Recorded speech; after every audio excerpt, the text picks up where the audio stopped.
Hello বন্ধুরা, এই দেখো গরমে কি নিয়ে এসেছি। এটা একটা চকলেট পুরো ব্লাস্ট, একবারে একটা আইসক্রিম। চলো খুলে দেখা যাক। দেখো আইসক্রিম গলে গেছে এই গরমে। আইসক্রিমের অর্ধেক অংশ ভেতরেই থেকে গেছে।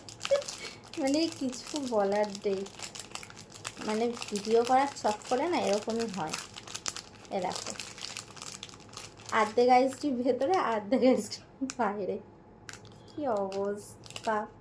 এটাই খেতে কিন্তু হেভি। কি অবস্থা! সিরিয়াসলি সবাই হাসবে তোমরা, এরকম ভাবে কে ভিডিও বানায়। দেখো এরকম ছিল আইসক্রিমটা। টাটা।